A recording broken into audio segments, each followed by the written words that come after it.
लीला क्षेत्र में लगी श्री जगन्नाथ श्री जगन्नाथ महोत्सव आपने कौन कह जय जगन्नाथ, जय महाबाहु, जय श्री कांकर शिखरी धाम।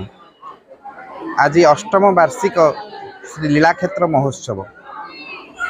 ए लीलाक्षेत्र महोत्सव महाप्रभुंकर ये जो कांकन शिखरी धाम को आसी 1731 मसीह तकी खां आक्रमण समय रे एवं 4 मास 16 दिन एठी रही प्रभु एवं एठी कांकड़ फल प्रभु ग्रहण करथिले। तेणु से स्मृति की आमे मन पकेवाई एठी जेते बेले प्रथमे यज्ञ होइथिला से यज्ञर अष्टम वार्षिक आज उत्सव एवं महाप्रभुंकर लिंब दारू रे 24 वेश प्रदर्शन आपण देखिबे। सबुठी केउठी फाइबर रे तयारी होइचनी मूर्ति, केउठी अन्य कौन सी काष्ट रे तयारी होइचंती, किंतु प्रथम थर पाई आमर लीलाक्षेत्र कांकन शिखरी ठारे आपण माने देखिबा को पाइबे जेउठी महाप्रभुंकर 24 वेश प्रदर्शन केवल लिंब दारू रे एवं एठी आनंदर उत्सव चलीची, अर्ण यज्ञ मध्य चलीची, नाम यज्ञ मध्य चलीची, घृत यज्ञ मध्य चलीची। विशिष्ट मान्य गण्य व्यक्ति माने मध्य आसी ए अंचल रु एवं ए अंचल बाहर मध्य अनेक भक्त आसी एठी प्रभुंकर कृपा लाभ करुचंती।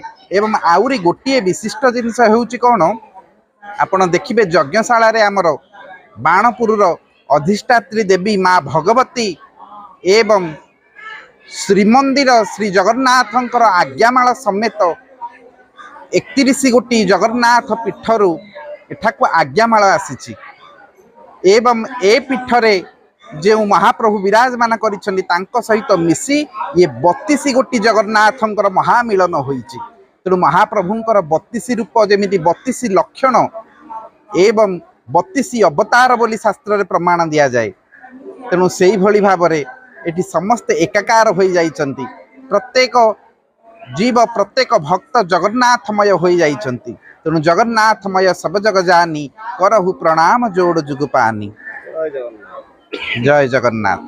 कहबे आज्ञा कांकन शिखर लीला क्षेत्र लगी श्री जगन्नाथंकर अष्टम श्री जगन्नाथ महोत्सव आपने जय जगन्नाथ। महाप्रभुंकर परम कृपारू असीम कृपारू आम श्री जगन्नाथ लीलाक्षेत्र ट्रस्ट आज लीलाक्षेत्र कांकन शिखरी महाप्रभुंकर अष्टम श्री जगन्नाथ महोत्सव पालन कर सौभाग्य पाई। प्रथम श्री जगन्नाथ महोत्सव रे गजपति महाराज 2008 मसीह उद्घाटन करथिले। सेही वर्ष ठारू आमर आज पर्यंत जो महोत्सव होची सेतरे विशेषत्व होची लीलाक्षेत्र कांकन शिखरी 24 वेश प्रदर्शनी दिव्य दुर्लभ जगन्नाथ जो 24 वेश ता लिंब दारू काठरे तैयारी से मूर्ति सब से दिव्य दुर्लभ वेश को ये भक्त मैंने अति आनंद रे दर्शन कर मात्र 3 दिन पे आज द्वितीय दिन आउ बहु संख्यार भक्त गवेषक सब ये जोग देउछंती। तेणु आमर परम सौभाग्य यहाँ आम पालन कर सौभाग्य पाई। जय जगन्नाथ।